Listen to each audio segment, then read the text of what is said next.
your pitch needs to have these two ingredients. It needs to be specific and relevant. That the more specific and relevant your pitch is, the more likely that that person on the receiving end will say yes. Everything you want is on the other side of the send button. I want you to practice pressing the send button and getting rejected as much as possible, because we stop ourselves from getting PR because we're not taught to advocate for ourselves. So when I thought about inviting Gloria Chou back on the podcast, first thought was I would love for her to speak to a slightly different angle than she's been speaking to before. So if you don't know Gloria, she's been on this podcast twice, but she is a PR expert. And since she's such an expert, in a moment, I'm going to let her introduce herself and all the fabulousness that she is. But I actually know her. We sat in one mastermind together in Phoenix, Arizona. Right, Gloria? Yep. And I actually met you before that as well. So it's been years. Yeah, you were in the mastermind, Rick's mastermind, the accelerator. Long live the accelerator, even though he stopped it now. And I was coaching in there. So thank you for coming back on the podcast. And thank you for talking about how to get PR, as in how to reach out and get somebody to respond to you when you're trying to be a guest on other people's podcasts. But before we get to this cool conversation, can you share a little bit about yourself? Because I love how you came into this whole PR thing. Oh, thank you so much. So if anyone is looking to pivot a career or feel like they're an outsider, this episode is for you. So my name is Gloria Chou. I am born and raised in LA, but now I live in Brooklyn, where my East Coasters at. I am a small biz PR coach, and I call myself a PR coach and not an agent or a PR expert is because I've never worked a day at a PR agency. My whole ethos, my mission is to make PR accessible for the everyday entrepreneur. And as of current, there really is no one serving them. It's usually you hire an agency, you give away your power, or you don't get seen. And I believe that media access, media representation, that is a sacred thing. We all need to confidently pitch ourselves so that we can make the media landscape more inclusive. I grew up as a daughter of immigrants, and growing up, I never saw anyone who looked like me in the media. All the images of success looked very different from me. So this is really my sacred calling, is to make sure that all small businesses, especially ones from all lived experiences, can equip themselves with the confidence and strategies to pitch themselves for podcasts, for TV, for speaking, for anything that involves getting them visible, because otherwise, how are we going to make an impact with our story? I cannot disagree. And I just want to point out that that was so well said, Gloria. Lest the listener hear this and be like, oh, Lord, I'm never going to be able to get to that point. How many times have you practiced saying that? I don't think I've ever said it like this in this way. It kind of just, every time is a little different, but those are kind of the three things I touch upon. Is I'm very clear about my why. For me, it's not about PR. It's not about logos. It's about media re-representation. I mean, that's just very true to who I am. And then it comes from the fact that I literally grew up looking at media representation that never saw myself being reflected. I'm a 5'1" Chinese American female, and I don't really see a lot of myself in media, even to this day. So I really, when I look at especially my group of small business owners from all lived experiences, I'm not seeing that reflected. So I think the work is my sacred mission and duty to do that work, to equip diverse small businesses to feel confident. And we're going to talk a lot about this, but PR is really simple. And I think the industry really profits off of it being this complex thing where you have to know someone and you have to be at a certain stage of business. And it's all BS. It's absolute BS, because I've literally cold called and made 1 billion organic views for my unknown bootstrapping small businesses without any PR connections, without any journalist connections. So we're going to break it all down on this episode, because we need to just make it simple. And as long as it's simple, then people can understand and take action for themselves. Right. And by taking action, you get practice. And by practicing, you begin to perfect those pitches. So that's why I called out or brought attention to how you introduced yourself. I just thought it was so well done. And I'm like, she has to have a lot of practice speaking in order to sound this good. Tell me about how you would help someone, or what you would advise somebody to do if they wanted to be featured on a podcast. So I always say to all my PR members, everything you want is on the other side of the send button. I want you to practice just pressing the send button and getting rejected as much as possible, because it's not so much about the fact that we can't get PR, is that we stop ourselves from getting PR is because we're not taught to advocate for ourselves. We're taught to delegate and outsource that when really we are the ones that are our best advocates. We care about our story more than anyone. So I would say it's 90% mindset. And you know this, from the coaching and online course industry. As long as we know that we can go for those stages, for those spaces and be invited to those tables, we will do that. So that's the mindset part. One thing I want to say is that there is no such thing as a newsworthy company or a person or an individual. I have written pitches for Fortune 500 CEOs, but I've also written pitches for people who make bath salts and pillows, and they all get featured. So there's no such thing as, yeah, everyone gets featured. So it doesn't have anything to do with how many years you've been in business or what your revenue level is. It's really about framing the pitch in a way that is going to be a value add for the person who's receiving it. And guess what? This is not something that we are taught, because we are taught what? How to market, how to sell the features, how to sell the benefits, how to make a sale. And so it's very unnatural for us founders to turn that marketing pitch into something that is going to be relevant for a podcaster or for a journalist. And so I've developed a framework which helps you do this mental exercise to turn something that's very salesy and you focused into something that leads with a value add for the audience. So it's the difference of saying, "Well, I'm a wellness practitioner and I have 3 tips for your podcast listeners on how they can improve their wellness." And it's like, "Okay, that's not a great pitch." Why? It's not specific and it's not relevant. And here's the thing, your pitch needs to have these 2 ingredients. It needs to be specific and relevant. Write this down, everyone. Specific and relevant. So if you take that pitch, I have 3 tips for your audience for improving their wellness. How can we make it more specific and relevant? Okay, maybe it's about, I can help postpartum women improve their wellness for 2024's Q1 season, which is the winter seasonal affective disorder when it's the winter time. Do you see how that's specific and that's relevant? So a lot of times we want to talk very fluffy about our pitch. We want to talk to everyone. We want to be, the expert in this one big topic. But I have found through years of pitching, gold pitching, that the more specific and relevant your pitch is, the more likely that that person on the receiving end will say yes. So, no general pitches. Be ultra specific about the value you can bring to somebody else's podcast. Exactly, because and I'm sure you get pitches all the time for this podcast. It's a very top-rated podcast. And someone that's like, "I'm an online expert with 50 years of experience and all these letters and credentials." And you're like, "Great, what's in it for my audience?" But if you can be very specific and say, start off with the relevance right away. What are people facing this year? Are they facing a downturn in the market? Are they facing their jobs replaced by automation? What's happening with AI? Set the stage. And then I would go into 5 bullet points of saying, here are 5 specific questions I can answer for you on your podcast. That's a much better way to pitch than 3, 4, 5 paragraphs and you attaching your resume for me, which has no relevance to me whatsoever. We'll get back to the video in a quick second. You probably assume that because I'm, the host of the Art of Online Business, that it's actually expensive to work with me as your Facebook ads manager and let's call it funnel partner.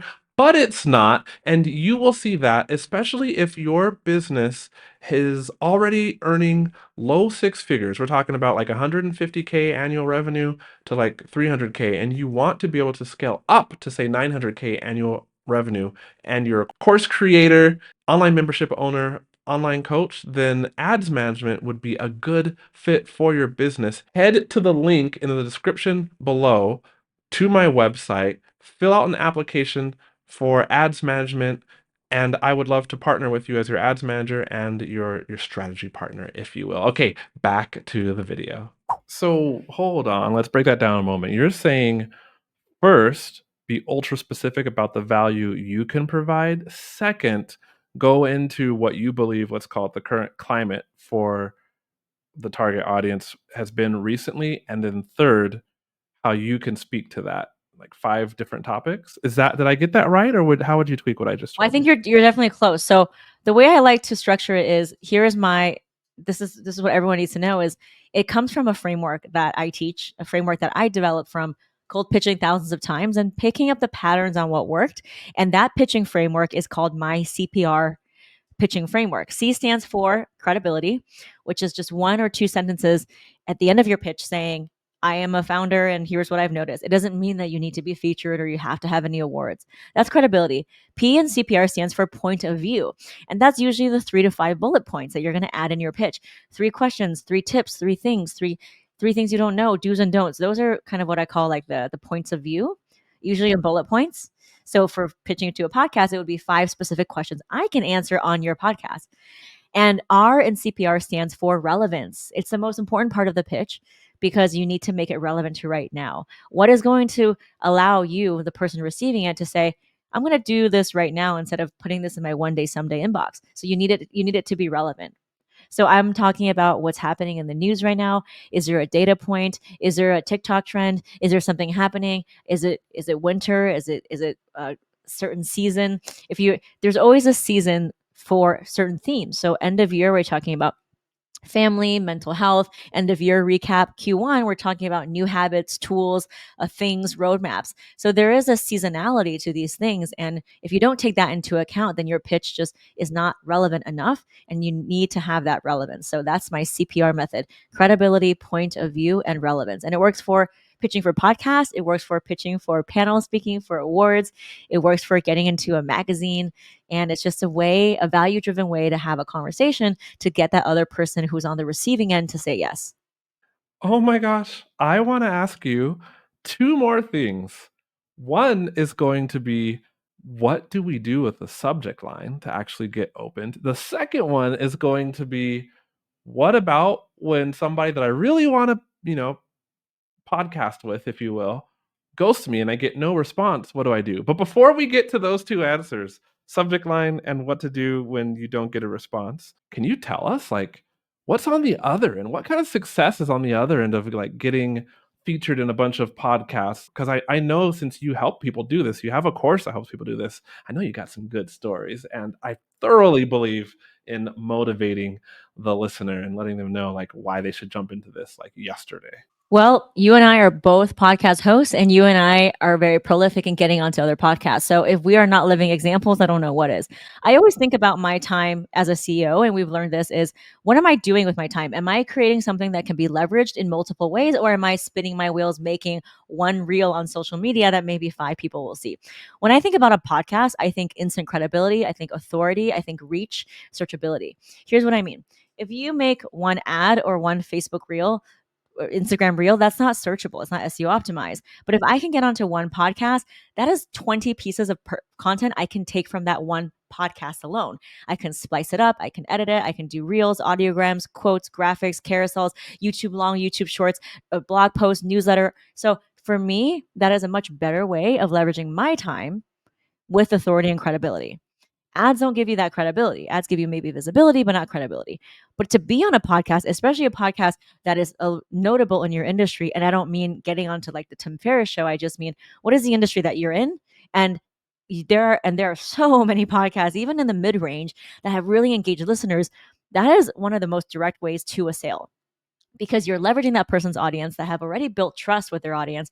And to be in someone's ear for 30 minutes means that if they're going to give you 30 minutes of your time, they're probably going to want to take the next step with you. It's a much higher commitment than clicking on an ad or scrolling through a reel. So I actually have a episode on my podcast, Small Business PR, called Why Your Q1 Strategy Needs to Have, podcast guesting on there. So I would say every single person needs to get on a podcast and then repeat, repeat, repeat, repeat. There's no better way to build your audience organically. There's no better way to build your SEO. There's no better way to check off all of the buckets that you want. So again, it's credibility, it's your ability to pitch for future collabs, it's your visibility, it's content for social, it's content for your marketing. And so it fills all the buckets. And so for me, that's a win-win-win on top of a win. Well, I'm, like, motivated to go get on more podcasts now. Tell me then about those 2 questions we had, because I actually have those questions for myself, and I know the listener does too. Is there a magic subject line that you're seeing that gets more opens? I think that's so good. In the marketing world, we geek out about subject lines, and there's so many different tools. It's like, trying to get that click. And I will say, yes, your point of the whole email is to get the person to click on the email. And if you can't get the email open, then it doesn't matter how good your pitch is. So we got to solve for the first problem, which is getting the email open. So yes, the subject line is the key to that. It's the first problem we have to solve for. But unlike marketing subject lines, which can be a little bit catchy or maybe sometimes even sounding spammy, you want your subject line to be very clear and specific to what you're pitching. It should almost read like a title of a podcast episode. So, for example, 3 easy ways to get visibility for your business is much better than Gloria Chou shares her famous secrets. You know what I mean? Like, no one knows what the second one is. So you don't want to include your name. You don't want to include your company. You really want it to be about what is the topic, almost as if you were searching it in your Apple podcast. So think about that. Think about how you can provide the language, the questions, the subject line in a format that almost looks like the finished episode product. And we all do this, right? We can just train our brains, and you can start going through your podcast app and seeing what it looks like. And then that way you can have better subject lines. And here's a little trick for everybody. I don't want you to send any emails at all. I don't want you to pitch at all until you install an email tracking device, which means that you know whether or not your email is being opened. Because here's the thing, it is so difficult for small business owners and course creators to even fathom pitching. A lot of times we make up a drama in our head. We very, very, very shakily press that send button once, and then we kind of retreat into the closet like, oh, but a lot of times it's just like your email is not even being opened.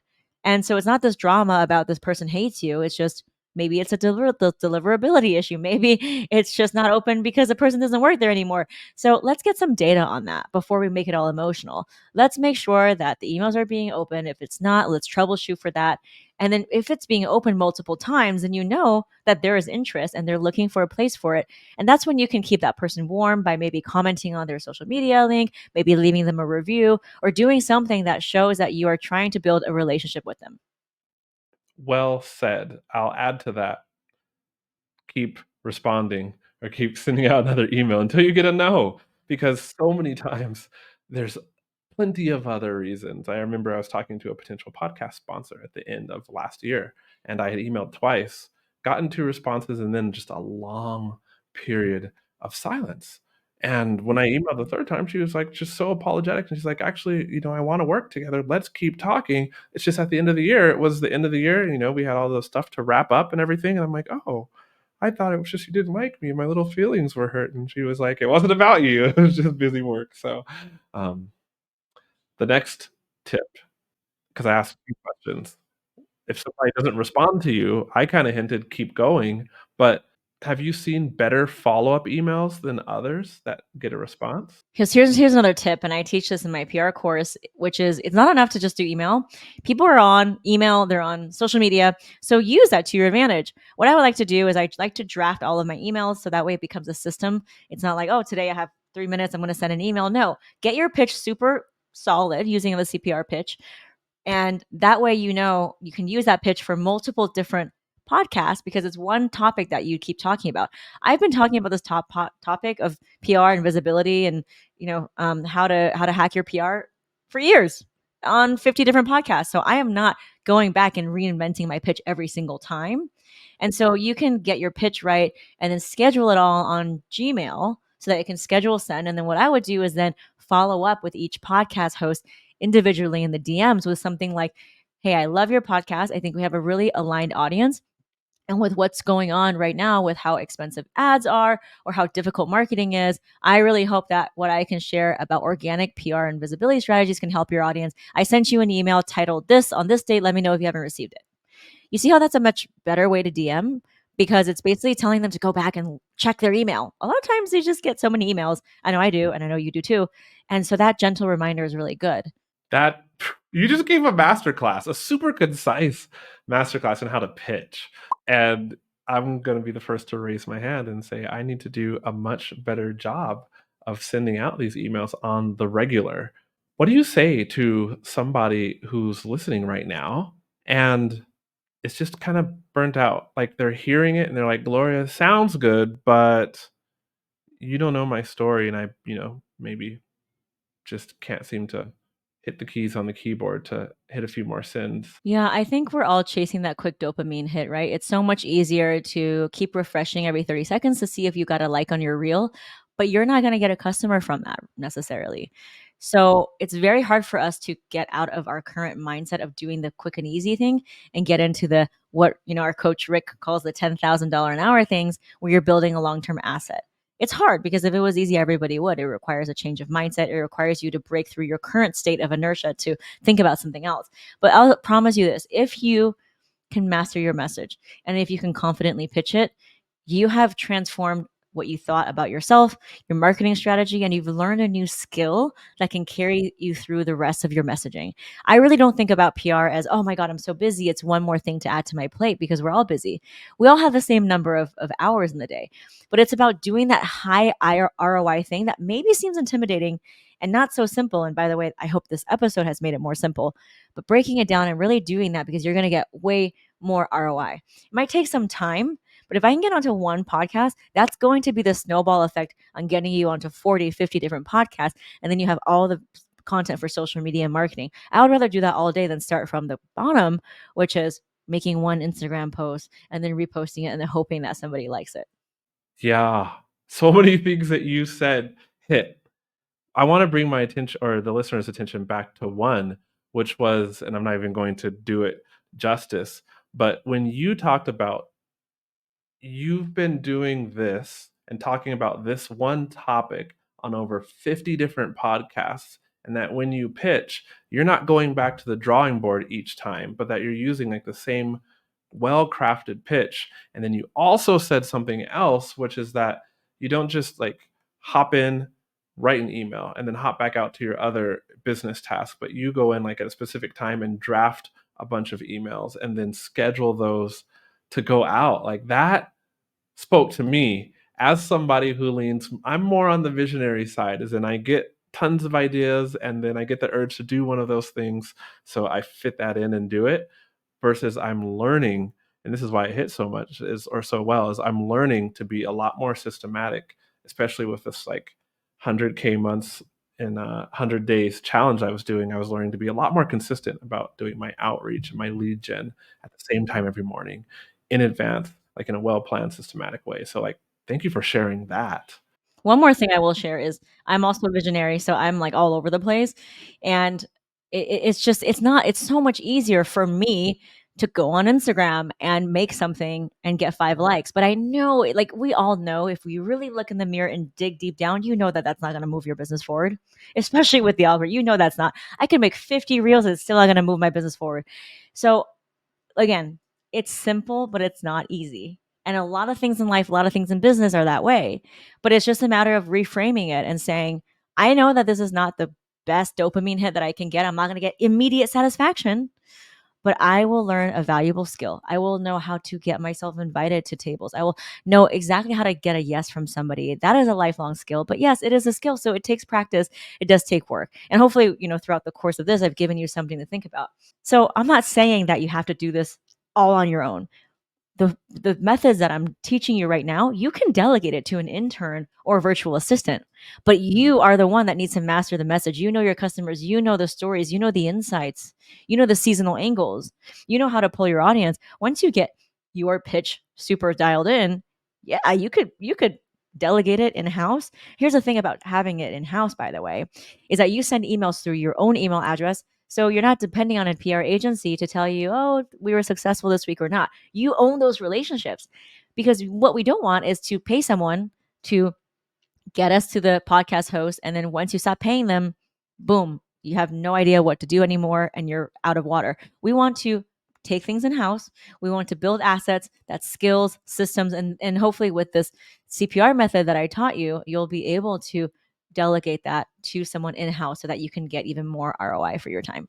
It doesn't get any clearer than that. Like, Gloria has held back nothing. And I say that because I'm in the middle of having my EA send emails that I've crafted out to people. Like, what you've outlined is even going to help improve my process. So like, please, like, you're listening to this episode and you're hearing Gloria talk, like, please move and do the thing. Gloria, you said inertia.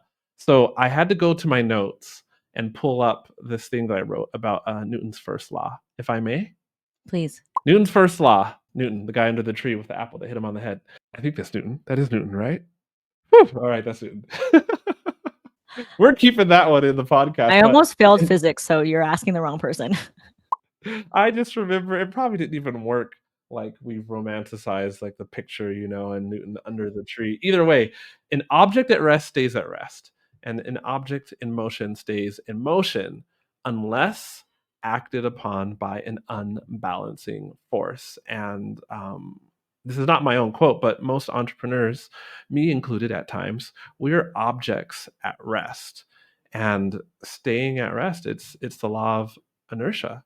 But once you get into motion, then you get the law of momentum working on your behalf. And so I just wanted to encourage you listening to Gloria talking. If you're at rest now and you're not sending out those emails to do the thing that you know is going to skyrocket your reach and your influence and your impact and even your sales by getting on other people's podcasts and delivering value, unbalance yourself and send some emails. Gloria, you want to say anything else? And also, how can people get more and work with you? So, I mean, there's so much more I could talk about, right? This is hard to kind of pack it in there, but I hope I can give your audience just a simple way to start and not feel like these crazy prices that the agencies are charging, is the only way, because we've been able to do it for hundreds of founders, course creators, service entrepreneurs and product-based entrepreneurs. So PR is really simple. Here's a reminder. PR is literally writing a pitch and sending it out. That's it. And if you know what to write, which I've given you with the CPR method, and if you know who to send it to, and by the way, in my PR course, I have a database of all the journalists. And you can also start to populate that yourself by just, Googling some articles and copy and pasting. Then you have PR. It's just a matter of writing a pitch and sending it out. You can find me on all the social media at Gloria Chou PR. That's Gloria Chou PR. And if you DM me the word pitch, I will send you a pitching freebie as a gift. And you can watch my full length PR masterclass where I actually show you the CPR method in action, word for word, structure of a pitch that got someone featured in Well and Good, Refinery 29, and Forbes. You can watch it on demand at gloriachoupr.com/masterclass. And I also have my own podcast. It's called Small Business PR. You'll see me on the cover of it, and you'll be able to hear directly from journalists. And we really don't hold anything back at all. I mean, I am grilling them on what their inbox looks like, on what's the right etiquette for follow up, all of the questions that you can't Google. I have it in that podcast. So I look forward to hearing from you. Cool. So I'm going to put those 3 links, the descriptions on YouTube, but that was Gloria Chou, Chou PR, all one word on Instagram. And then to see the masterclass, which dives into more detail on all the goodness that somebody heard today, they need to go to gloriachoupr.com/masterclass. I can vouch this is 100% actionable. Like, do this tomorrow and the day after in your business.